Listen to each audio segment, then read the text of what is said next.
So, now, yeah, the weekend just gone. If I try and keep my voice from being too croaky. Knowing what I was going to pick up, I just about held it together.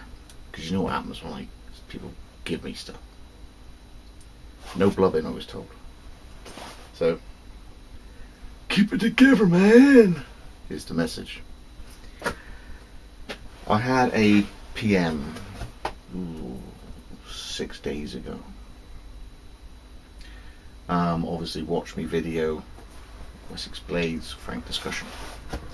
And turns out that this gin had literally just moved and was at a time where something he'd made was not something that he could pursue as a construction hobby thing for a couple of years, because obviously moving house, there's stuff that he's got kitchens to put in and walls are knocked down and all the rest of it, and he's just ascertained that it's not going to be something that he's going to pursue as a venture for a certain amount of time. So one that he'd made, I was welcome to.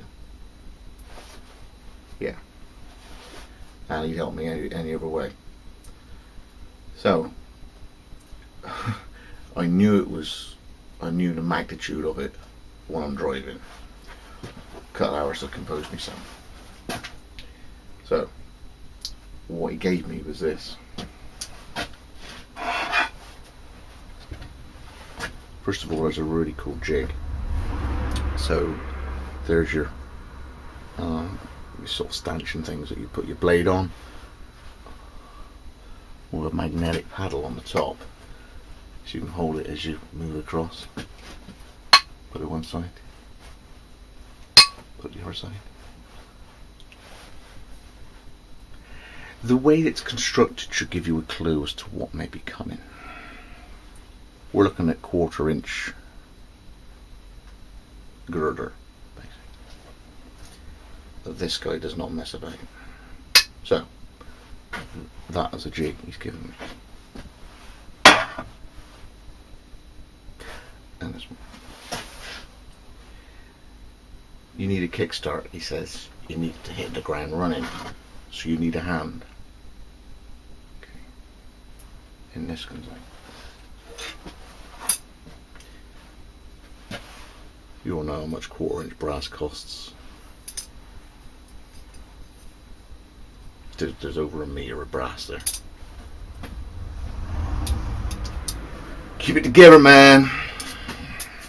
So that's what my tool stock is for me. Pins. You need something for when you're forging, he says. You know these things. They're extra long vice grip pliers.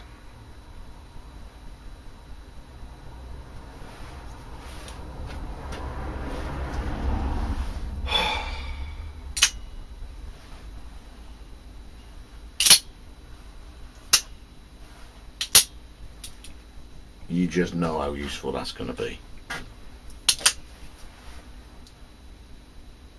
Keep it together, man. And he says, obviously, you got your grinder, I know what it's like, but you've never got enough belts, have you? Right. So,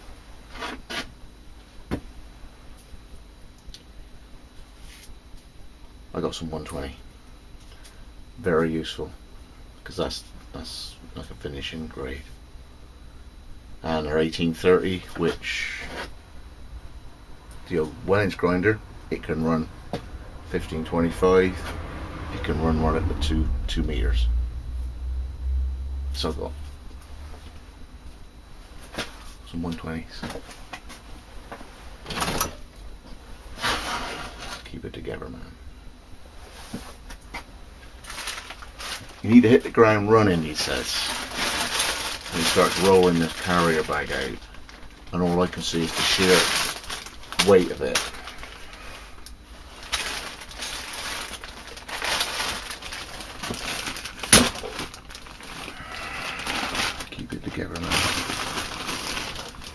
So we got some little spare bearings. Yeah, guys, you know what's coming. 4 spare bearings.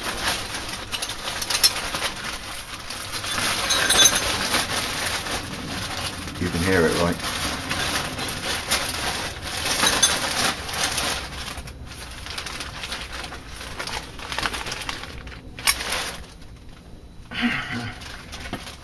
Yeah, I'm just about keeping it together at the moment. So I got 10 01 blanks, got 1 small one, and 3 friction folder cammed out ones.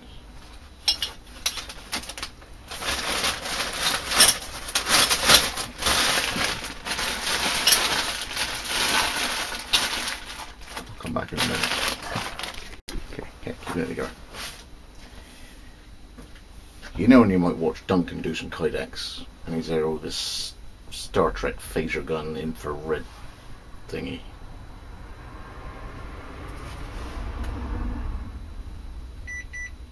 My shelf is 9 degrees.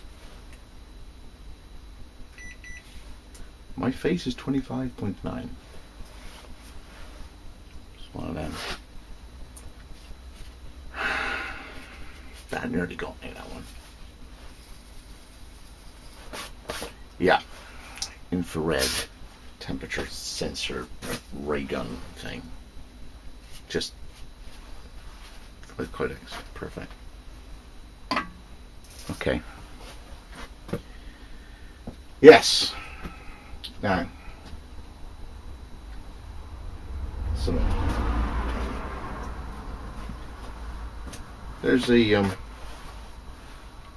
nice platen, okay, with mounting, which works on the usual sort of 2x72, but that one's not on anything because there's a glass platen.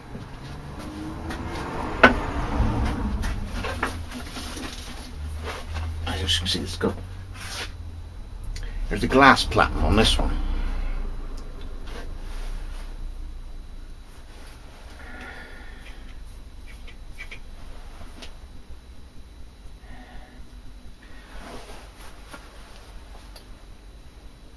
.40mm steel.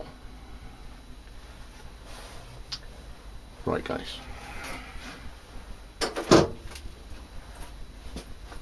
It's in bits at the moment, but what I've been given wouldn't take anything for it. And you know when they're serious, they won't take anything for it. They won't take anything for it. Move me lights. Move me lights. So appreciate I've got to get a little bit of stuff to get it all running. There's a 3-phase motor there.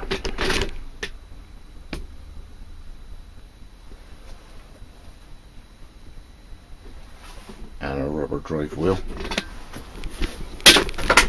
And a 6-inch hollow grind platen roller. And a hoofing grate tool rest. There's the flat platen. Under there, because that's where it's got to live for the time being. If I get some light on it.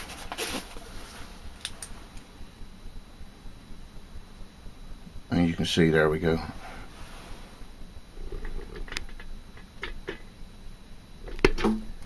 Is a monster of a grinder.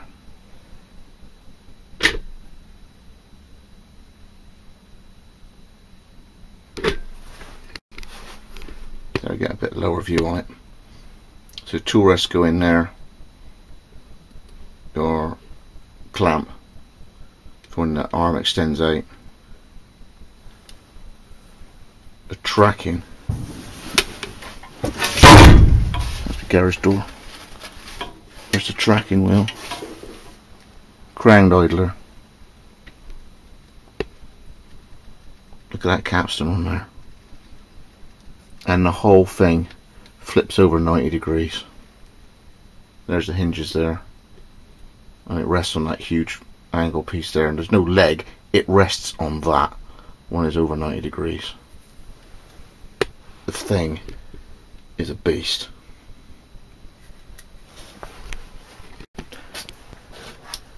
Yeah. So I was a bit dewy-eyed on the long drive back along the motorway. And it's took me the best part of half an hour to get all the bits in.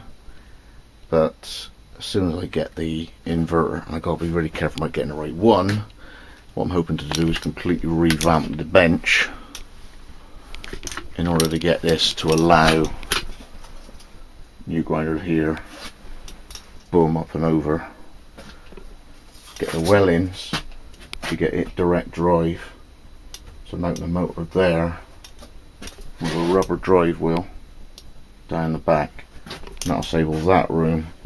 And then the well ins grinder should just about fit here, so I can work with two grinders. Wow. So yeah, lots of change, lots of stuff to get, but thanks, because you've made a massive difference. Scott from Wessex Blades with another big massive grinder. It's going to make a world of difference.